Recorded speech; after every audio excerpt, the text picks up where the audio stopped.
बिल्ली का न्याय। एक वन में एक पेड़ की खोर में एक चकोर रहता था। उसी पेड़ के आसपास कई पेड़ और थे जिन पर फल व बीज उगते थे। उन फलों और बीज से पेट भरकर चकोर मस्त पड़ा रहता। इसी प्रकार कई वर्ष बीत गए। एक दिन उड़ते उड़ते एक और चकोर सांस लेने के लिए उस पेड़ की टहनी पर बैठा।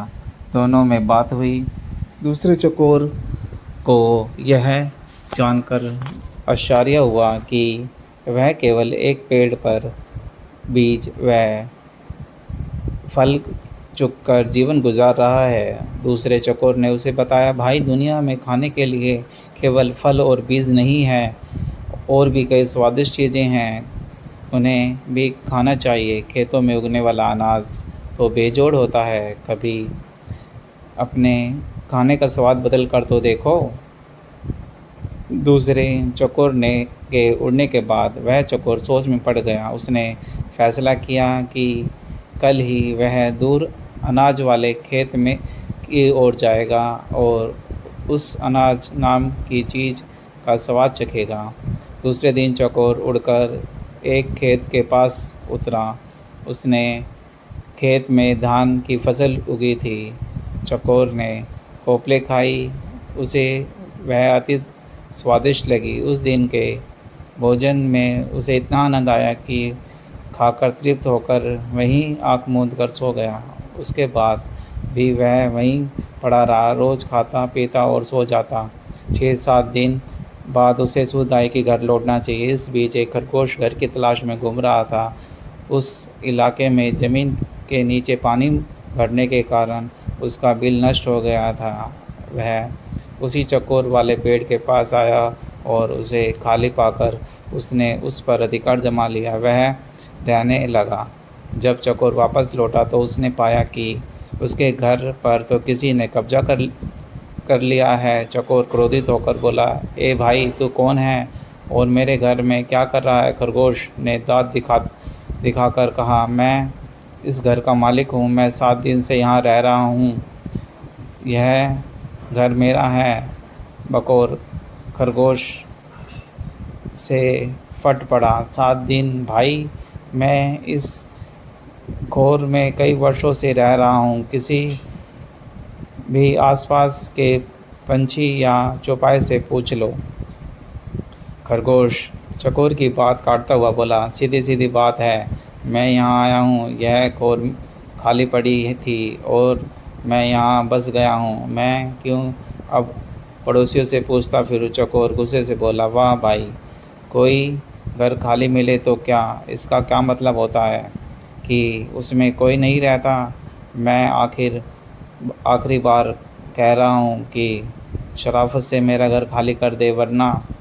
खरगोश ने भी उसे ललकारा, वरना तू क्या करेगा? यह घर मेरा है, तुझे जो करना है कर ले। चकोर सहम गया। वह मदद और न्याय की फरियाद लेकर पड़ोसी जानवर के पास गया। सबने दिखावा कि हूँ कि परंतु ठोस रूप से कोई सहायता करने सामने नहीं आया। एक बूढ़े पड़ोसी ने कहा, ज़्यादा झगड़ा बढ़ाना ठीक नहीं होगा। तुम दोनों आपस में ही कोई समझौता कर लो। पर समझौते की कोई सूरत नज़र नहीं आ रही थी, क्योंकि खरगोश किसी शर्त पर खो छोड़ने को तैयार नहीं था। अंत में लोमड़ी ने उन्हें सलाह दी कि तुम दोनों किसी ज्ञानी ध्यानी को पंच बनाकर अपने झगड़े का फैसला उससे करवाओ। दोनों को यह सुझाव पसंद आया। अब दोनों पंच की तलाश में इधर उधर घूमने लगे। इसी प्रकार घूमते घूमते वे दोनों एक दिन गंगा किनारे आ निकले। वहाँ उन्हें जप तप में मगन एक बिल्ली नज़र आई।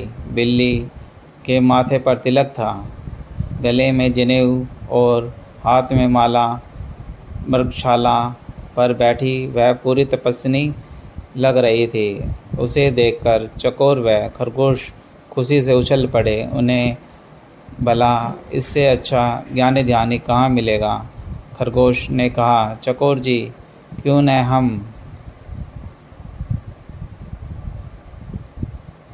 इससे अपना झगड़े का फैसला करवाएं। बकौर पर भी बिल्ली का अच्छा प्रभाव पड़ा था, पर वह जरा घबराया हुआ था। चकोर बोला, मुझे कोई आपत्ति नहीं है, पर हमें ज़रा सावधान रहना चाहिए। खरगोश तो पर तो बिल्ली का जादू चल गया। उसने कहा, अरे नहीं, देखते नहीं हो यह बिल्ली संसारिक मोहमाया त्याग कर तपस्वी बन गई है। सच्चाई तो यह थी कि बिल्ली उन जैसे मूर्ख जीवों को फंसाने के लिए ही भक्ति का नाटक कर रहे थे। फिर चकोर और खरगोश पर और प्रभाव डालने के लिए वह ज़ोर ज़ोर से मंत्र पढ़ने लगी। खरगोश और चकोर ने उसके निकट आकर हाथ जोड़कर जयकारा लगाया, जय माता दी। माता को प्रणाम। बिल्ली ने मुस्कुराते हुए धीरे से अपनी आंखें खोली और आशीर्वाद दिया, आयुष्मान भव। तुम दोनों के चेहरे पर चिंता की लकीरें हैं, क्या कष्ट है तुम्हें बच्चों? चकोर ने विनती की, माता, हम दोनों के बीच झगड़ा है, हम चाहते हैं कि आप उसका फैसला करें। बिल्ली ने पलकें झपकाई, हे राम, तुम्हें झगड़ना नहीं चाहिए, प्रेम और शांति से रहो, उसने उपदेश दिया। और बोली, सखोर, बताओ तुम्हारा झगड़ा क्या है? चकोर ने मामला बताया।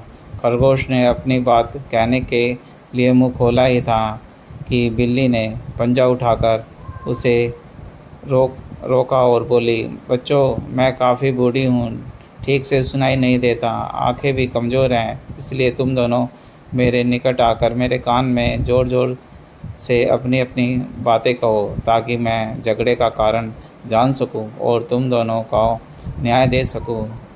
जय सिया राम। वे दोनों भक्तिनी बिल्ली के बिल्कुल निकट आ गए ताकि उसके कान में अपनी अपनी बातें कह सके। बिल्ली को इसी अवसर की तलाश थी। उसने म्याऊं की आवाज़ निकाली और एक ही झपटे में खरगोश और चकोर का काम तमाम कर दिया। फिर वह आराम से उन्हें खाने लगी। सीख: दो के झगड़ों में तीसरे का ही फ़ायदा होता है, इसलिए झगड़ों से दूर रहो। Thanks for watching.